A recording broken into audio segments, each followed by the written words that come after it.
And today I am going to talk about the pastor's health report, something that pastors very rarely will do because it's personal. So if you want to know my personal health report, stay tuned because I'm about to tell you. Thank you for joining us today at Brothers of the Word because, brother, you need the Word. And Paul says, "Brethren, I wish above all things that ye prosper and be in health." We quote that verse a lot because we focus on the prosper part. He wasn't really talking about money. When you read it in other translations, he'll say, "Brother, I hope you're doing well and that you're in good health." That's really what Paul meant by that verse. But the in good health is clear.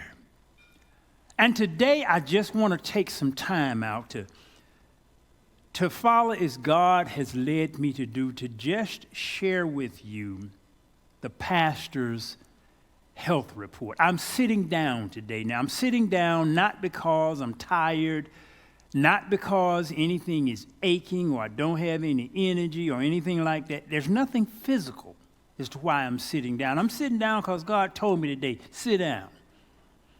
And then he said, take off your shoes. So I am about as naked as I can get. You know, in the Old Testament, when the prophets went to prophesying, they just stripped fully naked. I'm not doing that. Now, that'll crowd out the church and have folk talking. But I'm as naked as I can get. My feet are bare, and I'm sitting down today. So I'm going to reveal some things to you about my personal health. And it will relate to some of the prophetic stuff. It'll relate to this ministry. And I will explain to you how it will relate to you. I've experienced a lot of spiritual stuff in my life, but there have been two that what I called overt, physical, external things that weren't stuff I heard or came to pass or that kind of thing. It's stuff that just happened. And one of the things that happened, and this was 17 years ago. It was the last day of the year. I had been at the church all day. And the reason that I had been at the church all day, because God had told me years earlier, I want you to write a book about sex and relationships. And I want you to write about exactly what I said and what I didn't say. And I started on the book years earlier. And after I started on it, I stopped. And I stopped because I discovered some things that I just didn't like. And I stopped writing it. At the time, we had written several books, and I even had an ad in a magazine that had our books on it. And I did have that book on it because I hadn't finished it, but normally it takes about a couple of months for a magazine just to be published. So I said, I'll have it finished by then. Well, I didn't, and I had stopped writing on it. And the ad published, and we had the Geraldo Rivera show called My Office. Geraldo is no longer on the air, but at the time when they were on the air, Geraldo was almost as big as Oprah. So he was the number one talk show. And Geraldo called and they said, we want you to come on our show and talk about this sex book you have that's written about what God said. And I said, I'm not coming on the show and I'm not finishing the book. I don't care how big you are. I'm not coming on that show and I'm not finishing that book. And I didn't touch that book for years. And then one day God spoke. He said, you either finish the book that I told you to write or I will shut down your business. I said, woo. My daddy always used to say the nerve that runs to the pocketbook is very sensitive. So when he threatened to shut down my business, I went to writing. And as I started back writing, still was some stuff that I said, Lord, this is not what's taught in the church. This is not agreeable to me. I said, Lord, I was just fussing with God. And I never will forget. Sometimes there are some statements that God will speak to you. They're so strong, you never will. It's the only time I've ever heard God speak in a tone that was angry with me. And as I was fussing with God about the stuff I was discovering, God spoke to me, who are you to question my word? And I said, whew. And I even called some Jewish rabbis. I said, I'm doing some research on a book here. I said, is this right? They said, yep. We don't talk about it, but yep. I said, oh my goodness. I called one in particular Christian denomination that followed Old and New Testament. I said, look, I'm doing some research on, is this right? So it's another whole subject. They said, yep, it's absolutely correct. I said, oh my goodness. So before the end of the year, December 31st, this was 2007, 17 years ago, I had been in my office all day because I says, I'm going to finish this book before the year ends at 10 o'clock. And then God had told me months earlier, he said, when you finish the book, I will audibly give you a sign that it is finished. And I thought he was just going to speak to me. It's now finished. So I'm here at the office all day long. I finish about 9 o'clock. We have a watch night service that night at 10. I come out of my office. I'm sitting here in the pulpit early because the service didn't start until 10. We had, at the time, a banister there, and there was the choir stand behind. So I see a piece of crumpled paper there. I step over the banister to pick up the paper. And all of a sudden, there is this explosion. Like, boom! And the church literally shook. I see Marcus Lowe standing there in the back. Marcus, would you come up here for just a second? Because you were here. And I want you to just take 10, 15 seconds. Tell the people, because you were here. And sometimes, Pastor, you just exaggerating some of all this stuff. No, give him the mic. Tell the people exactly what happened. What's going on, everybody? So basically, I was up here working on the cameras, and he was down here in the pulpit, as he was saying, working on, the stuff back here. And all of a sudden, literally, it was just a loud explosion right beside the statue that was back here. None of us knew what happened, but apparently, it was his audible confirmation that his book was finished. I mean, everybody rushed over. We were saying, what done blew up? There was no smoke, nothing. And then I sit down, and about 10 minutes later, I hear God speak to me, it is finished. I said, oh my goodness. That was one sign 17 years ago. And I still have not published that book because it's controversial as I don't know what. I still am scared to publish that book. And I said, Lord, why I need to write this book? He said, you need to know it. But it did teach me something. It taught me to always look at what God's word said, not what people say it said. It taught me that real clear. Because sometimes there's a huge difference in what God actually says and what folk say he said. So it taught me to always look, what did God really actually say? 17 years ago, that was one spiritual sign that everybody who was in this church heard, and it literally shook the walls of this church. About 35 years ago, I was sitting in my office. Not my current office. It was a building that we used to be in. I'm sitting in my office, and all of a sudden, there's this blue light that comes around my right hand, and it starts to glow. And I've got this scientific mind, so I'm seeing my hand just light up with this laser-like blue light. So what in is this? So first thing I see, let me see if this is some kind of reflection or refraction up. So I hold up my left hand and nope, it's only on the right hand. I try to cover it, see if it's shining. Nope. It's coming from inside. So I'm sitting here at my office, buck-eyed, looking at my right hand glowing. And I'm wide awake, not a dream. It's in the middle of the day. Other folk in the office, nobody saw it but me because I didn't even call anybody in there to see that. I'm just sitting here amazed at it myself, looking at it, trying to see what in the world is going on with my hand. Why is my hand glowing? And is it glowing from any rational scientific phenomena that I can figure out? Nothing. It's just bright blue glowing. And I don't even think I had begun to hear the voice of God then, but there was something about it I absolutely knew that if I could touch anybody with that hand glowing, it would heal them of whatever they had. I just knew it.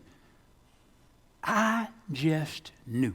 So I open up with those two things, that those were the two phenomena that were different and physical, that there's no question, there was no inner voice and all of that. This is something other people could see or something my natural physical eyes could see.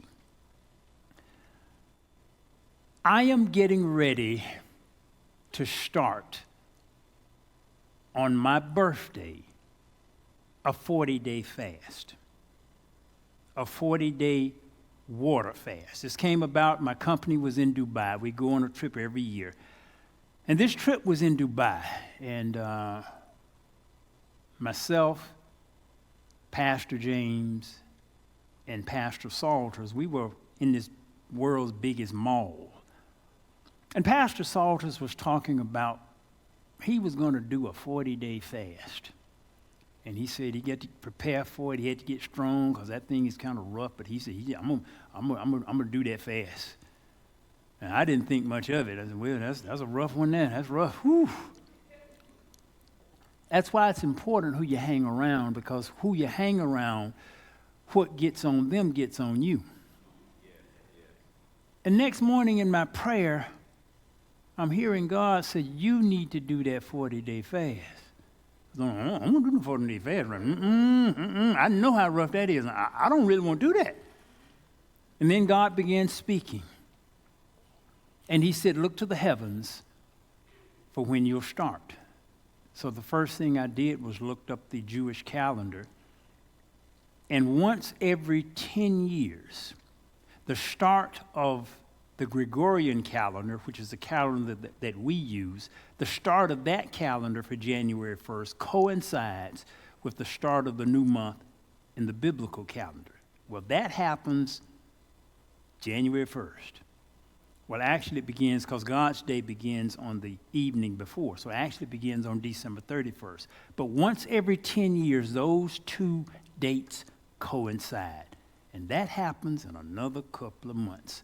So it was clear that's when I am to start the fast. And I've got a lot of criteria. It's why I haven't cut my hair since I've been back from Dubai. He said, don't cut your hair until you finish the fast. I can't cut my hair. I can't trim my beard. During that fast, I can only drink the Ark well water. And he said, you shall get it. Be no older than 3 days, so every 3 days I got to come get me some fresh water. That's the water that I will be drinking. I got to exercise 6 days a week. I got all these criteria of what I need to do for that 40-day. But see, Elijah and I, we were on a cruise together last week, and I was sitting there eating in the galley where the people eat, and there was several men at the table next to me, and they were just talking about all of their ailments and surgeries that they had and how old they were. And even one man said, I'm 70, and he's 72, and they were telling, I could just hear them because they were at the table next to me. And finally, I just told them, I said, I'll be 68 at the end of this year. And they said, whoa. And because I'm saying to myself, You don't have to have all these issues just because you're 70 years old. You ain't got to be all broke down, cut up, beat up, and on all these drugs. You don't have to be like that. And I was telling James about the experience, and James said, what do you mean you're going to be 68 at the end of this year? You're already 68. And I thought about it. I said, that is right. I'm going to be 69 at the end of this year. And then the next morning in prayer, God says, I twisted up your mind because at the end of this 40-day fast, I'm going to roll back your age. So there are some things that are coming, and I'll explain how this will relate to you. There are several things within my body that are different. AV, if you would put up the first picture. This is a picture of my rare blood card. That's the American Rare Blood Donors Society. I have a 1 in a million blood type. Let me give you just a quick education on blood types.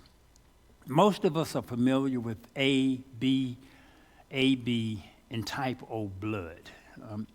And I didn't know really what they meant before I got the notice that I had this highly rare and highly unusual blood type. You can take it off the screen now. But basically, the types represent what's called antigens. Whenever the body is infected with a germ, it will produce antigens or antibodies. And an A antigen, if you're type A blood, it means that you have the A antigen in your bloodstream. If you're type B, it means you have the B antigen in your bloodstream. If you're type AB, it means that you have the A antigen and the B antigen. If you're type O, it means you have neither A nor B. The rhesus factor is another factor that's indicated by what they call a plus or a minus. So if you're A positive, it means you have the A antigen and the rhesus factor. If you're A negative, you have the A antigen, but you don't have the rhesus factor. Type AB positive blood is considered the universal recipient. You got the A antigen, you got the B antigen, and you have the rhesus factor. You can never take blood without it killing you that has any factor that you don't have. So if you're AB positive, you got all the factors. You can take blood from anybody. If you're O negative, you have neither the A antigen, you don't have the B antigen, you don't have the rhesus factor. You can't take blood from anybody except another O negative. Well, when I got the notice that I had this rare blood, I said, what do they mean by that? So I had to research. I called them, first of all, because I wanted to make sure it wasn't some kind of hoax. And they said, you are missing 7 of the antigens that everybody else has. So it's not just that you're type O negative, that you don't have the A and you don't have the B and you don't have the rhesus factor. They said you don't have this and this and this and this and this and this and this. They say your blood is ultra pure. Everybody else, we keep their blood for 6 weeks. Your blood, we keep for 7 years. I said, whoa. They said, you're 1 in a million. And every time I will go to donate blood, if it's a technician that I've never seen before, they say, what's this on your record? We've never seen that before. What's this? I say, it's a rare blood type. I said, we've never seen this before. I said, well, you haven't seen it because it's rare. so every time I go to donate blood, there's a technician there, and they've never seen this before because it's a 1 in a million situation. So that's number one. I've got rare blood. Now, I am in relatively good shape, and I have I have a lot of energy. Matter of fact, I got some energy in certain areas. I got too much energy. And I actually asked God, God says, do you want me to cut that energy down in that area? I said, yeah, I need this energy cut down because I got too much. He said, you sure? I said, yeah, I want it cut down, but I want it cut back on if I need it. He said, and God says, okay. The next day after I asked for that energy to be cut down, my blood pressure shot up. I said, Lord, I didn't mean for you to do that. I didn't really. That's why you got to be careful what you ask for. And I've been having struggles with that blood pressure ever since. And my blood pressure normally will run, it'll either run between perfect, sometimes it's 110/70. Average, it's like 130. Sometimes it hit 140, 150. Most of the time it's running around 130 to 140. So I struggle with it. So I finally figured, and God actually spoke it. He said, if you can't control it naturally, you go get you some medicine. So I made an appointment to go see a cardiologist. And I went to the cardiologist. And the cardiologist ran all of my vitals. And they said, well, at the date that I went, it was 130/70. So it wasn't really high. It wasn't that high. But I said, no, it can run up there. So the cardiologist says, I'm going to give you some medicine. But your heart rate is unusual. And I had to tell him that from the start. I said, I'm going to tell you up front, my heart rate is not normal. It's highly unusual. And most people have never seen a heart rate like this. The average person, what's called the resting heart rate, is normally between 60 and 90. That's the normal range. My average resting heart rate is 33. And matter of fact, several times when I've gone to give blood, they wouldn't take my blood because they said, your heart rate too low. Now, I had to call and talk with a doctor and tell him this is normal for me. So when I went to the cardiologist, they said, we've never seen anybody with a heart rate this low. They said, you dizzy? I said, no, I'm not dizzy. Do you feel faint when you stand up? I said, no, I can stand up and sit down with no problem at all. I have no dizziness, no faintness, no nothing. And they said, we just never seen anybody with a heart rate this low walking around normal. And when I've gone to get other tests, they said, look, normally when a person has a heart rate this low, we call the crash cart because we got to put the electric shock paddles on them to get the heart back reading right. So your heart rate is just ridiculously low. And it is. But when I was walking the El Camino, that 500-mile walk through Spain that my oldest son and I walked, I was listening to audiobooks most of the time as I walked. One of the books that I listened to was a book called Ageless. It's a book that dealt with all of the latest technological research into longevity. And it told me something I never knew. It said the number one predictive factor of lifespan is resting heart rate.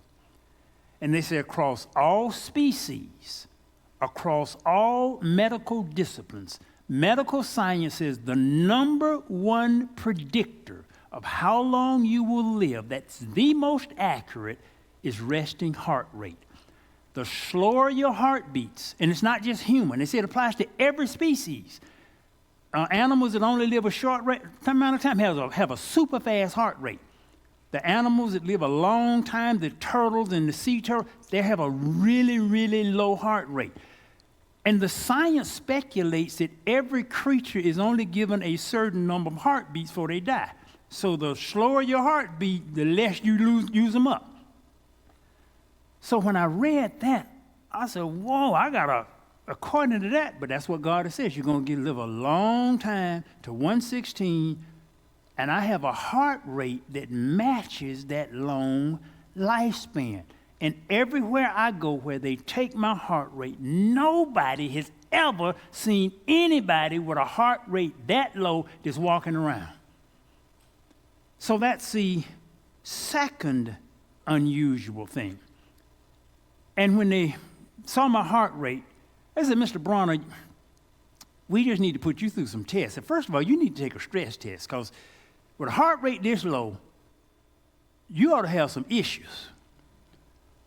So they scheduled me for a stress test. Stress test, I got there. They make you take your shirt off.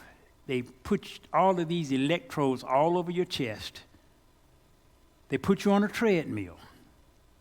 The stress test has 7 levels. And as it goes through each level, starts out at a 10% incline at a certain speed, and it goes to 12%, 14%, 16%. I made it through level 4. So it goes up 2 degrees each time and speeds up. At the end of level 4, I told the technician, I'm through, that's it, I'm tired. So at the end of level 4, I sat down. A few minutes later, they took the electrodes off. And now they have these, they have this MyChart portal where you can go and see all your results. In the old days, you had to go back to the doctor to see now you can just go online, all your stuff is there. And you can run it through AI, and it will put it in plain English what everything means. So I go and look at my treadmill stress test result, because I didn't know how I did. And it's got 4 levels: poor, fair, good, and excellent. And they rate you on what's called an METS. It's a metabolic equivalent. It's a scale that basically tells how efficiently your body is burning oxygen. 12 was excellent. My score was 13.5. So the doctor calls me. Mr. Bronner, we got your treadmill test. You on the other end of excellent with this super low heart rate. And then she said, and your heart rate went up to 120 at the peak of the test. But they said when you stop the test, 2 minutes later, your heart beat back down to 35. You got this unusual super recovery time. We just can't understand what's going on with you. She said, do you mind if I send your stuff off to a colleague of mine who has a lot more experience, and he is a professional cardiologist who works with athletes? I said, no, go and send it. She called me back. Mr. Bronner, he said he's never seen anything like this either. So I said, well, there's not much you all going to be able to do for me.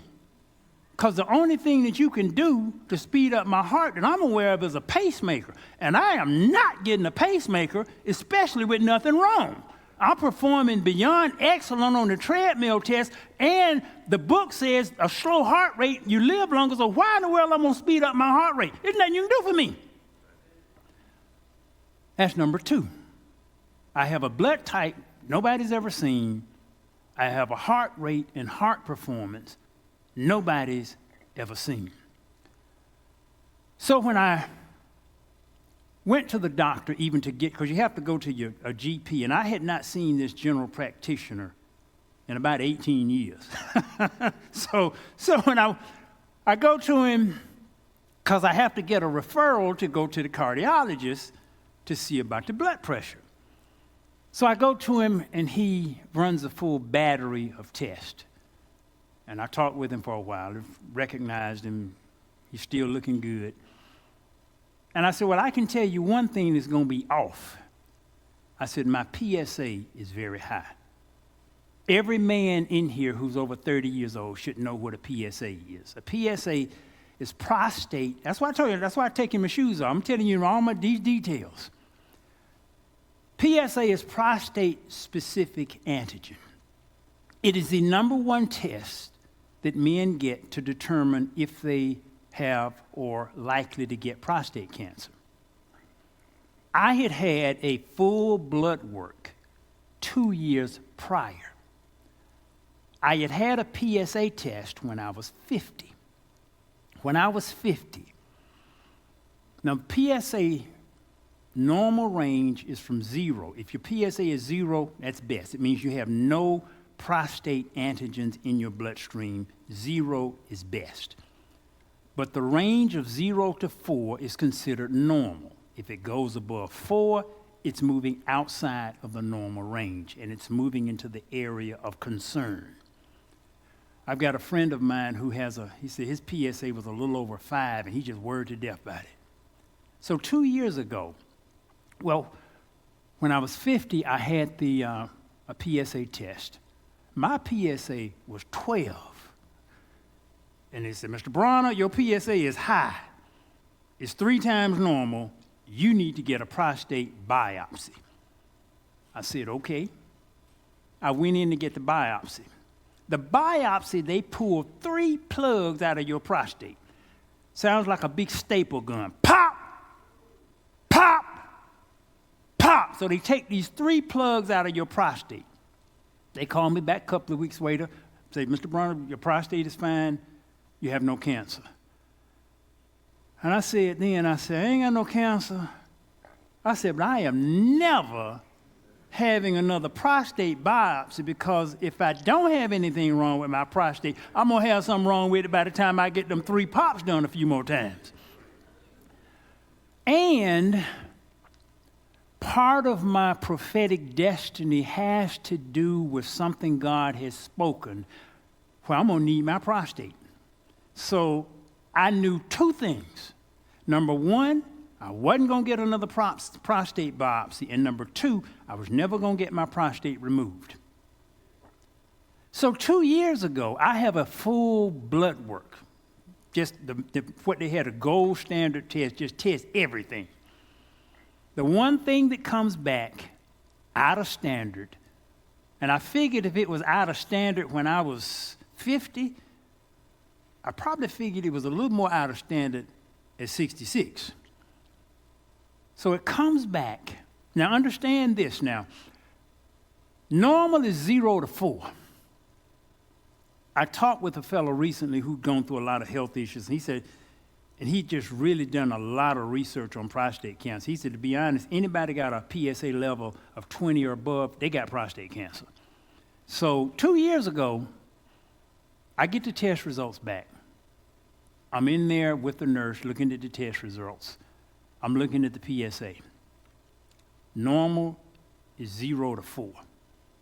Mine, 95. It's way over on the red end. And the lady looks at me and she says, do you know what that means? I said, yeah, I know what it means. But I'm not getting the biopsy and I'm not getting it removed. I'm just as adamant about that and just as calm about it as I can be. So I knew it was 95 2 years ago. The chart only went to 100. So that lets you know. It only went to 100, and mine was 95% of that chart.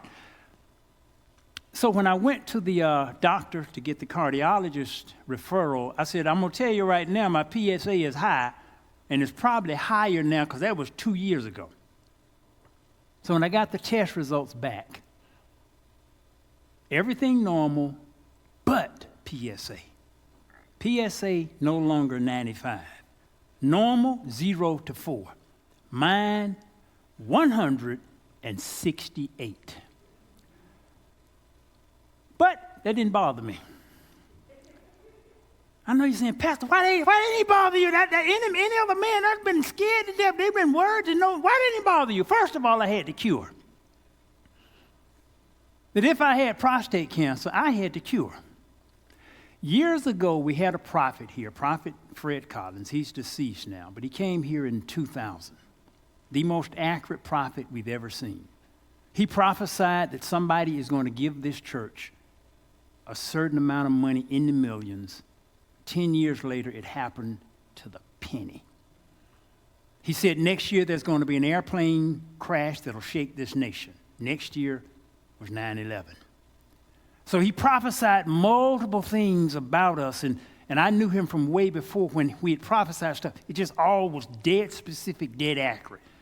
And one of the things he told me, he said, you're going to develop a cure for cancer. And you're going to create a product that'll do more in 1 year than your company and Bronner Brothers has done in its history. I said, man, do you know? And I'm just thinking about those 2 things. I said, well, the cancer cure is probably the most ridiculous thing because I am an inventor and maybe I will create something. But do you know how much money that is? You're talking about the combined of all those years and going to do more in 1 year? than all of the years of the prior. Are you kidding? You know how much that is? And I thought it was crazy until that money came in to the penny. And then I said, if that was to the penny and that airplane crash was dead on target, maybe this other stuff right. And I began to pray and ask God for the cancer cure, and he gave me the 49-day cancer cure, which is at the 49daycancercure.com. And in April, on April the 24th, 2024, God spoke to me, if people do 42 while they do the 49-day cancer cure, it will triple the power of the 49-day cancer cure. And I remember the date just as clear because he spoke it on April 24th, 2024, which was 424224. So that's why I wasn't worried. I said, if I do have prostate cancer, and I ain't saying I do, but if I do have prostate cancer, because that 168 is not looking good, I said, if I do have prostate cancer, I got the cure. All I got to do is do what it says at the 49daycancercure.com and do what it says at do42.com. In 49 days, I will have my cancer cured. I wasn't worried about it one bit. So the general practitioner said, Mr. Bronner, you got a PSA of 168. You need to go see a urologist. I said, okay. Made an appointment, went in to see the urologist. Talked with the urologist. He asked me, did your father have any history of prostate cancer? I said, yep. My daddy had prostate cancer. Now, he didn't die from prostate cancer because it's a very slow-growing cancer, but he had it. Then he does, the exam where men know about that. He did the exam, and he looked at my PSA. He said, you got a mild, very slight prostate enlargement, but you've got a family history, and you got a PSA of 168.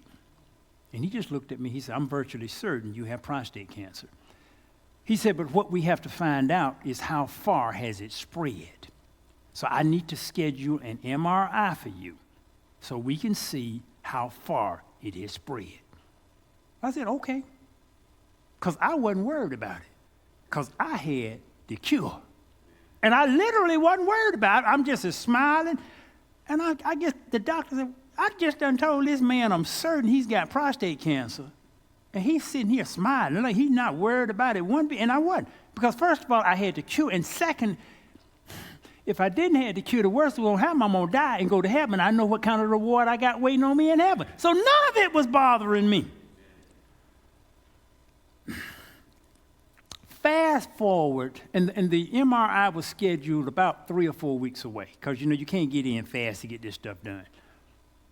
2.5 weeks later, I'm out of town. I'm sitting up in prayer, and all of a sudden what this doctor says, you got a PSA that's 40 times normal.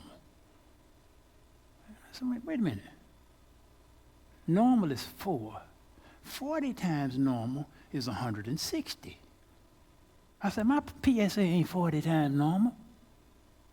40 times normal is 160. 168 is not 40 times normal. 168 is 42 times normal. People, this is no exaggeration. I burst out laughing.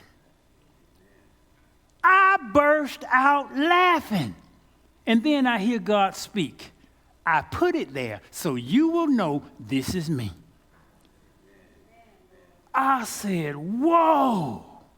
My PSA is exactly to the number 42 times normal. So I go in to get the MRI. And they MRI'd all your midsection area, groin, all hip area, all through that, so you can see what's going on. That was on a Tuesday. My results were ready on the following Wednesday. And they put it in your portal so I can go in there and see it. So I went in there to see it. And I was expecting some pretty rough stuff.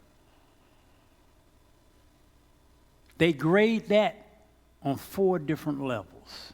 Level 1 is very low probability of cancer. Level 2 is low probability. Level 3 is moderate probability.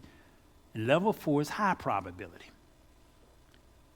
I looked at mine and it was level 2. They said they ain't see nothing. They said, your prostate clear. There's no bone, nothing. It's everything is clear. They said you have a slight enlargement, but other than that, everything is clear. So the doctor calls me the next day. Mr. Bronner, we've got your results. And it was an Indian middle-aged woman. It wasn't the one I met. The one who did the exam was a male doctor, but I could tell from her voice she had an Indian accent. Sounded like she was middle-aged. And she said, I have never seen this before. Can you come in to get a biopsy because I have never seen this before? And I talked with the doctor, and he says he's never seen this before. Can you come in so we can see what's going on? I said, I'm not going to get a biopsy, and I'm not going to get it removed. So here I am,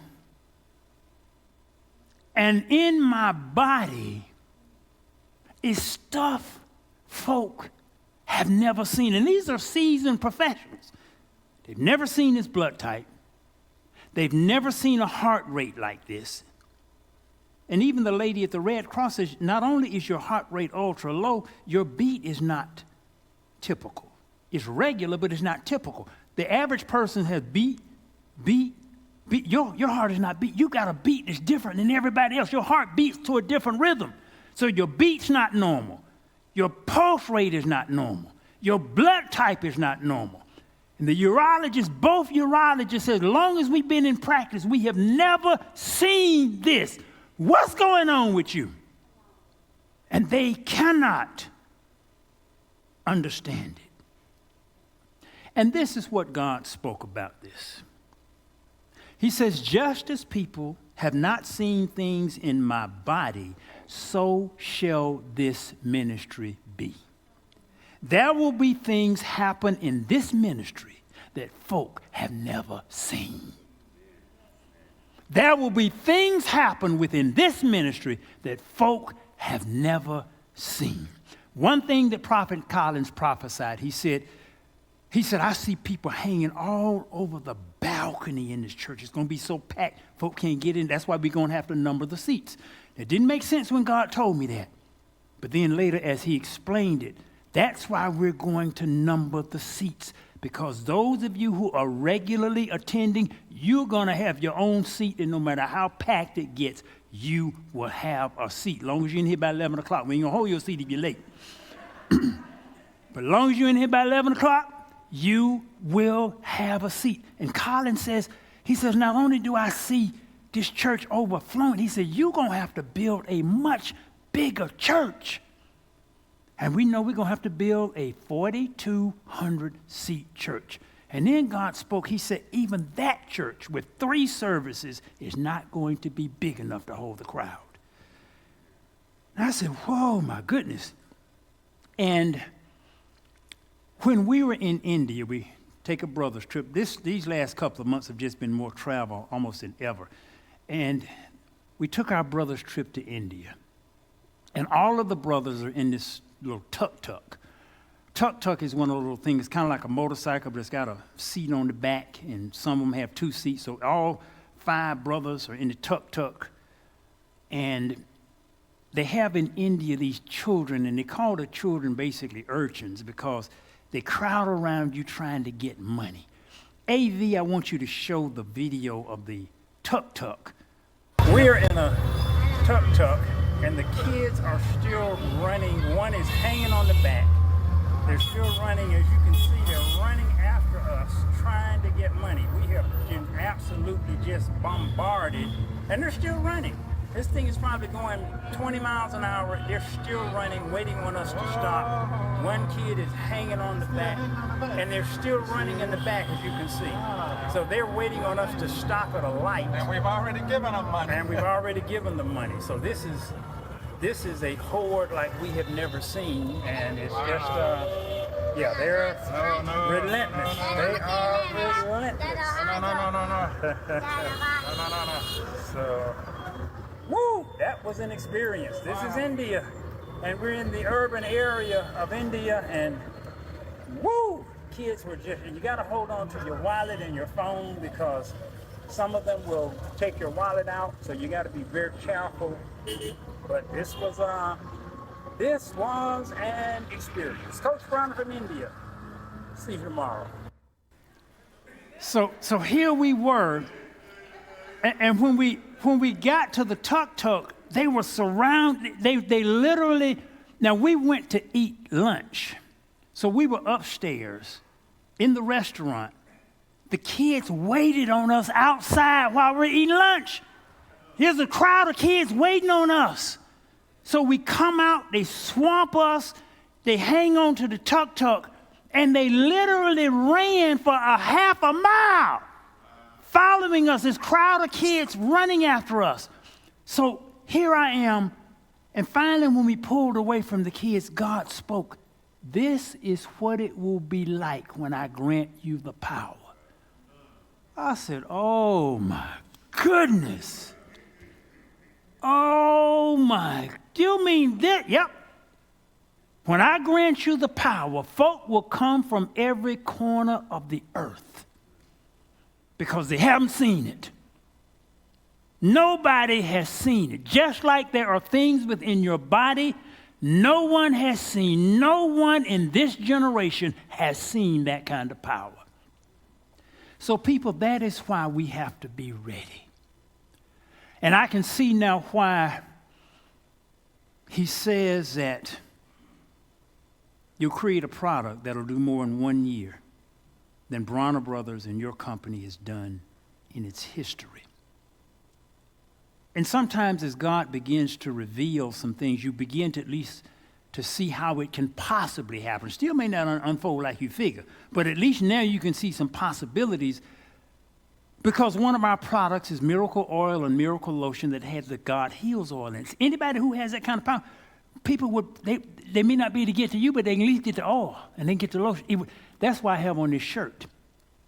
And he has directed us to even change. We're changing the front of the building. Our website for all these years has been thewoman.com. We're changing that to healquick.com. And we registered Heal Quick as a trademark 10 years ago. So he's just getting us to put it on the building. We're unifying all of the product line to Heal Quick.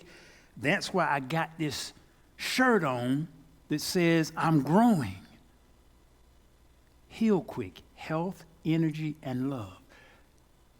I can see how all of this stuff can be. But I said, look, whatever it's going to be that's going to cause us to need a 4,200-seat church, that is nothing we're doing.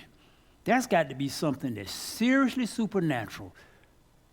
But a healing power, and that's why multiple prophets have all spoken. God says you're going to have the power to raise the dead. If you could just heal pimples, you'd have folk lined up all day long. If you could literally just have folk face clear up with pimples, you'd have folk lined up, you wouldn't be able to get in this church. Don't even talk about raising the dead. All you got to be able to do is just heal a pimple, and folk would be lined up far as the eye can see. So I can see how, and I can see why God will take us to the level of where we're going to go. So as we'll have the seats numbered in another couple of weeks. It's been a long time, but we'll have them numbered. You'll pick out your seat. You'll be given a card that will verify your seat. So when it is time, that's your seat, and it will be valuable. And this stuff is coming. Now the thing is, I don't know when, because it has been since I first saw my hand glow, probably 33 to 35 years. Since the explosion, it's been 17 years. Sometimes this stuff takes longer than you figure. I don't know how long this is going to take, but I have 48 years, 1 month, and 6 days. That's how much longer God says I have in I have 48 years, 1 month, and 6 days. So during that time, somewhere in that time, this will happen. And it could be another 35 years before it happens. But if it happens in 35 years, that gives us 13 years to roll. And I know some of you just said 35 years. Yeah.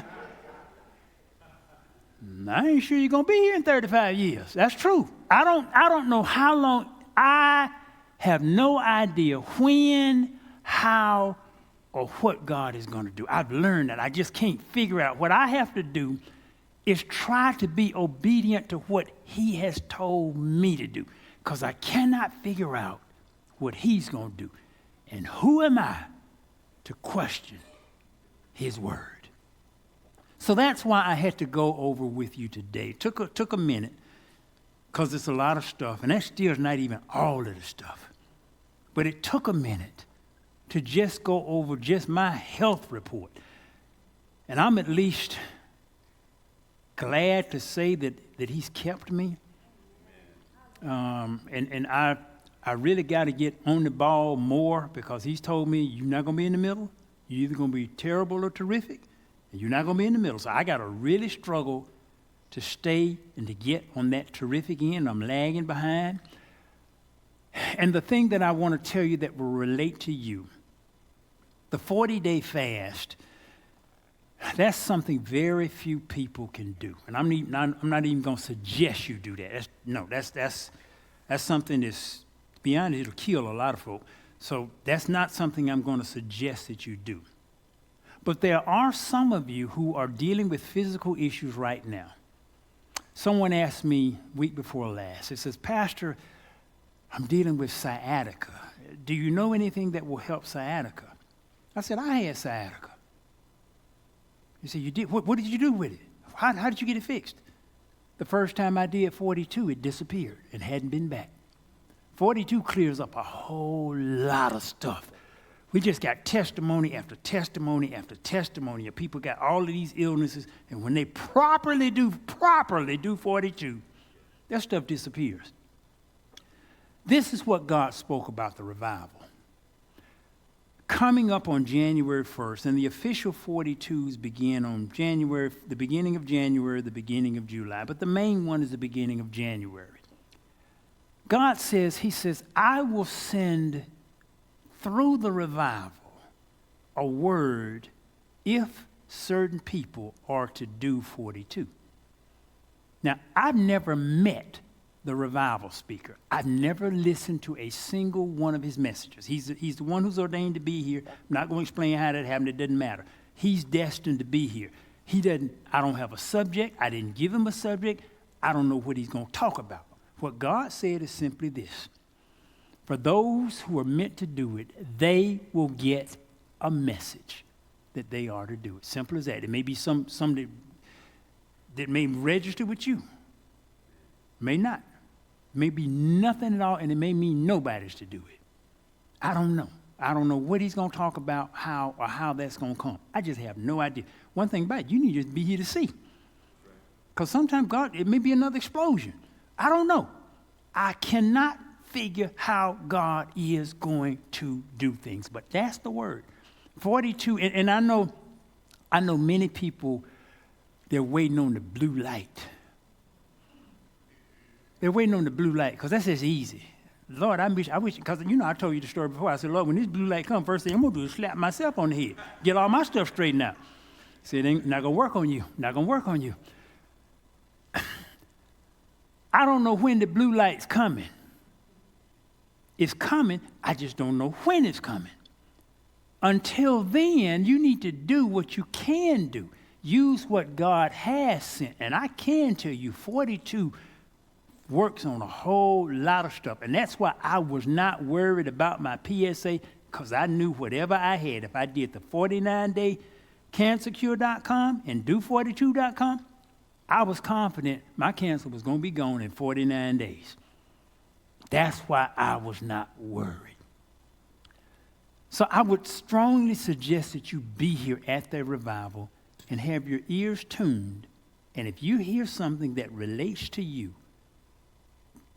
that tells you you need to do 42, then I would suggest you do it.